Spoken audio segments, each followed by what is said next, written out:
एक युग जब धरती पर अंधकार का साया था, जब पाप और अधर्म ने मानवता को अपनी जकड़ में ले लिया था।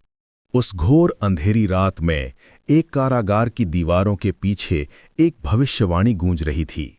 एक ऐसे अवतार की जो इस अंधकार को चीर कर रोशनी लाएगा। वो जन्म था देवकी के 8वें पुत्र का। वो जन्म था एक ऐसे बालक का जिसे अपने जन्म के तुरंत बाद ही अपनी मां से अलग होना पड़ा। यमुना की उफनती लहरों के बीच एक पिता अपने पुत्र को बचाने के लिए सब कुछ दांव पर लगा रहा था। ये कहानी है उस बालक की जो महलों के लिए जन्मा था, लेकिन जिसका बचपन ग्वालों के बीच बीता। गोकुल की गलियों में एक नटखट बालक की हंसी गूंजती थी। कभी वो माखन चुराकर गोपियों को सताता, तो कभी अपने दोस्तों के साथ खेलता। उसकी माँ यशोदा उसे देखती और सोचती, ये मेरा लल्ला है। पर वो नहीं जानती थी कि जिसे वो डांट रही है, जिसके मुंह में वो पूरा ब्रह्मांड देख लेती है, वो कोई साधारण बालक नहीं, वो तो पूरे जगत का पालक है। उसकी लीलाएं अद्भुत थीं। एक छोटी सी उंगली पर पूरे गोवर्धन पर्वत को उठा लेना, कालिया नाग के घमंड को चूर चूर कर यमुना को विषमुक्त करना, ये सब उसके लिए खेल था। वो कान्हा था, गोपाल था, माखन चोर था। वृंदावन का हर कोना उसकी बांसुरी की धुन से महकता था। उसकी धुन सुनकर गोपियां सब कुछ भूलकर उसकी ओर खींची चली आती थीं। ये प्रेम की एक नई परिभाषा थी, राधा और कृष्ण का प्रेम। एक ऐसा प्रेम जो जिस्म से परे आत्मा का मिलन था। वो रासलीला, वो दिव्य नृत्य, जहां हर गोपी को लगता था कि कृष्ण सिर्फ उसी के साथ हैं। ये कहानी है उस प्रेम की जो भक्ति बन गया, जो हमें सिखाता है कि ईश्वर से सबसे गहरा रिश्ता प्रेम का ही होता है। संगीत धीरे धीरे गंभीर और शक्तिशाली होने लगता है। ढोल और नगाड़ों की आवाज आती है। लेकिन वो सिर्फ एक प्रेमी या ग्वाला नहीं था, वो धर्म की स्थापना के लिए आया था। समय आया जब उसे वृंदावन की गलियों को छोड़कर अपने असली मकसद की ओर बढ़ना पड़ा।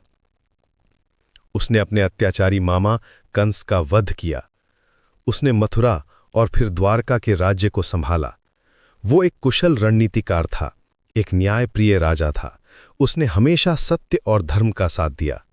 वो सिर्फ एक राजा नहीं, वो राजाओं का राजा था, द्वारकाधीश, जिसने अपनी प्रजा को हर संकट से बचाया। और फिर आया इतिहास का वो सबसे बड़ा दिन, कुरुक्षेत्र का मैदान, जहां दो सेनाएं आमने सामने थीं। एक तरफ कौरव, अधर्म के प्रतीक, दूसरी तरफ पांडव, जो धर्म के लिए लड़ रहे थे। और उस धर्म युद्ध में पांडवों के सारथी बने स्वयं भगवान कृष्ण। जब अपने ही परिवार को सामने देखकर अर्जुन का दिल कांप उठा, जब उसने शस्त्र उठाने से इनकार कर दिया, तब उसके सारथी ने उसे जीवन का सबसे बड़ा ज्ञान दिया। वो ज्ञान जो आज भी पूरी मानवता का मार्गदर्शन करता है।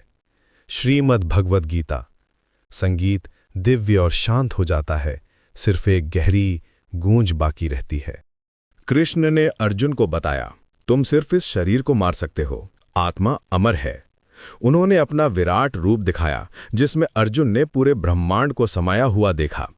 उन्होंने समझाया कि कर्म करो, फल की इच्छा मत करो। धर्म के लिए लड़ना ही सबसे बड़ा कर्तव्य है।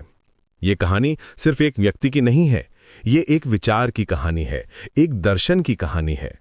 ये कहानी है उस ईश्वर की जो दोस्त बनकर सही रास्ता दिखाता है, जो गुरु बनकर ज्ञान देता है, और जो समय आने पर अधर्म का विनाश करने के लिए चक्र भी उठाता है। वो हर युग में हमारे साथ हैं। जब जब धरती पर पाप बढ़ेगा, वो किसी न किसी रूप में वापस आएंगे। ये उनका वादा है। ये कहानी है प्रेम, त्याग, धर्म और ज्ञान की। ये कहानी है श्री कृष्ण की।